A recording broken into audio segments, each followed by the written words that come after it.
मित्रों, जय माँ भारती के इतिहास में आज मैं आपको वाकाटक वंश के बारे में कुछ जानकारियाँ दूंगा।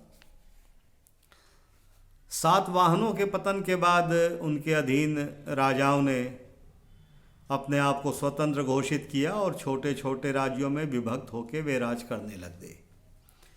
इसी में एक वाकाटक वंश भी था जिसका के मालवा पर शासन था और इसके राजा विंध्यशक्ति थे। इन्होंने भी स्वयं को स्वतंत्र घोषित किया और समूचे मालवा पर अधिकार किया। ये बहुत ही वीर, साहसी, निडर और महत्वाकांक्षी राजा थे। इसके पश्चात इन्होंने विंध्य पार के सातवाहन के प्रदेशों को भी अपने अधिकार में कर लिया। शकों के प्रदेशों को भी इन्होंने अपने कब्जे में लिया। सीमा विस्तार करते करते इनका साम्राज्य बुंदेलखंड से लेकर दक्षिण में हैदराबाद तक फैल गया। इन्होंने 20 वर्षों तक शासन किया और दक्षिण में वैदिक धर्म को फैलाने के लिए इन्होंने एक सेतु का काम किया।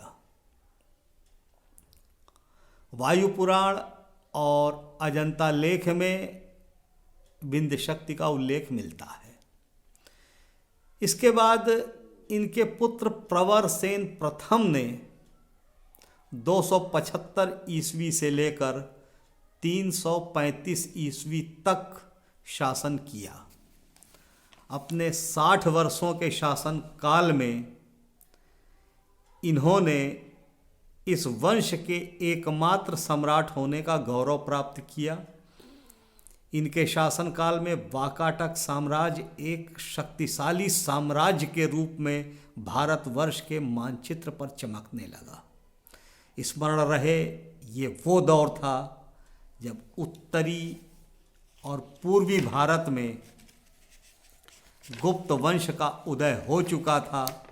अपनी दूरदर्शिता का परिचय देते हुए इन्होंने गुप्त वंश से मित्रवत व्यवहार किया, जो कि आगे चलकर रिश्तेदारी में भी परिवर्तित हुआ।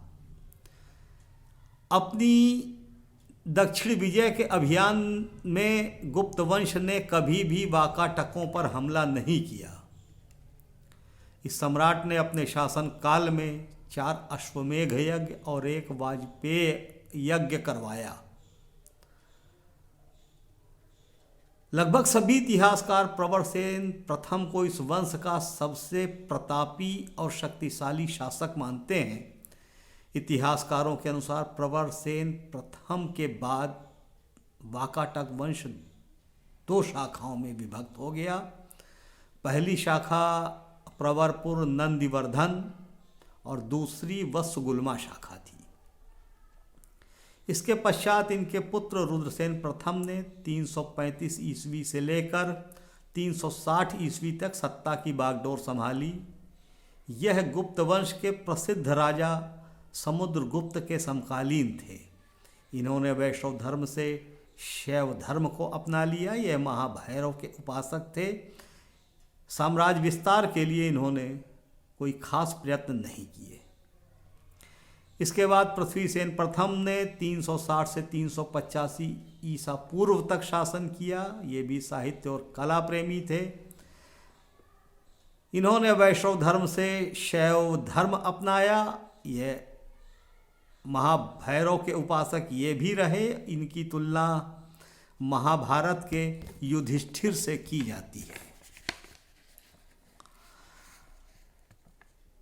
385 ईसा पूर्व नहीं 385 ईस्वी में फिर इनके पुत्र रुद्रसेन द्वितीय ने सत्ता संभाली। इनका विवाह गुप्त वंश की राजकुमारी प्रभावती गुप्त से हुआ था। प्रभावती गुप्त चंद्रगुप्त विक्रमादित्य, हाँ वही विक्रम और बेताल वाले चंद्रगुप्त विक्रमादित्य की पुत्री थी। पूना अभिलेख के अनुसार यह विवाह संभवतः 380 ईस्वी में हुआ।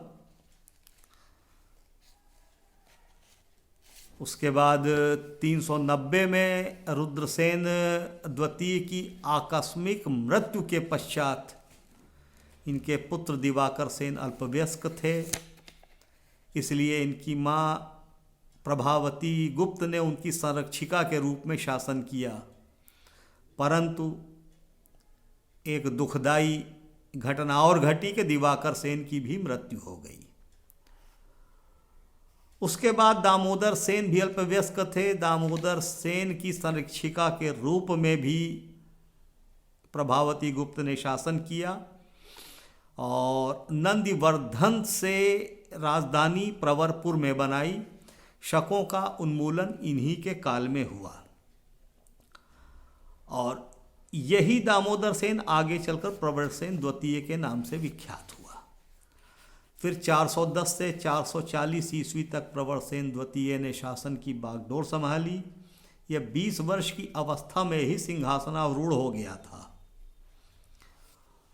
इनके कई ताम्रपत्र प्राप्त हुए, किंतु किसी भी तरीके की सैनिक विजय का उल्लेख कहीं भी नहीं मिलता। इससे यह स्पष्ट होता है कि इन्होंने सीमा विस्तार के लिए कोई खास प्रयत्न नहीं किया। ये साहित्य और कला प्रेमी थे।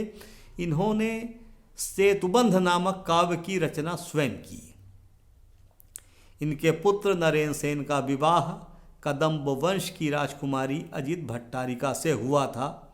इतिहासकारों का मानना है कि महाकवि कालिदास कुछ समय के लिए इनके दरबार में रहे और उन्होंने इनके सेतुबंध में कुछ संशोधन किया और साथ ही साथ अपने काव्य मेघदूत की रचना भी की।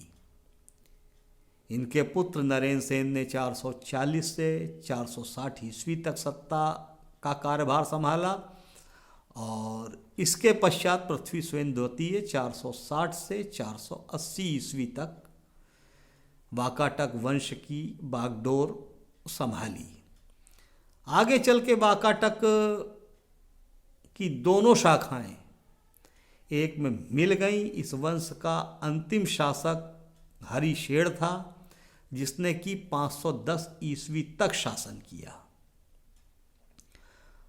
उसके बाद वाकाटक के राजाओं का इतिहास अंधकारमय है, उसका कहीं कोई उल्लेख नहीं मिलता। वाकाटक वंश के शासक शिव एवं विष्णु के उपासक थे। वैदिक आचारों के अनुयायी इस वंश ने अनेक अश्वमेध यज्ञ और वाजपेय यज्ञ का संपादन किया। अजंता की गुफा संख्या 16-17 के गुह्य विहार एवं गुफा संख्या 19 के गुह्य चैत्य का निर्माण वाकाटकों के समय में ही हुआ। अपने 300 वर्षों के लंबे शासनकाल में वाकाटकों ने राजसी वैभव की अपेक्षा आचार निष्ठ सामाजिक जीवन और सांस्कृतिक उत्थान की दिशा में विशेष योगदान दिया। तो मित्रों, ये था वाकाटक वंश का इतिहास। कुछ मिनटों में समेटना मुश्किल काम है ही, लेकिन ज़्यादा लंबा करेंगे तो आप लोग भी उबने लगते हैं। अब हम यहाँ से अगले रविवार को चलेंगे उत्तर भारत में, जहाँ के गुप्त साम्राज्य उदय होकर अपने चरम पर पहुँच चुका था। दक्षिण भारत के भी और प्रभावशाली राजवंश हैं। चोल हो गए, पल्लव हो गए, राष्ट्रकूट हो गए, पांड्या हो गए। इनके बारे में जब ये हमारी श्रृंखला जय माँ भारती वाली समाप्त होगी तो इसके बाद एक अलग से दक्षिण भारत के राजवंश पे वीडियो बनाऊंगा और उसमें आपको जानकारी दूंगा। मित्रों, गुप्त साम्राज्य को हम 3 भागों में बांटेंगे। अगले रविवार को गुप्त साम्राज्य के उदय के साथ साथ हम आपको चंद्रगुप्त प्रथम के बारे में बताएंगे। उसके बाद के रविवार को समुद्रगुप्त और उसके बाद के रविवार को आएंगे विक्रम और बेताल वाले चंद्रगुप्त विक्रमादित्य। तो मित्रों, मिलते हैं अगले रविवार को। तब तक के लिए जय माँ भारती।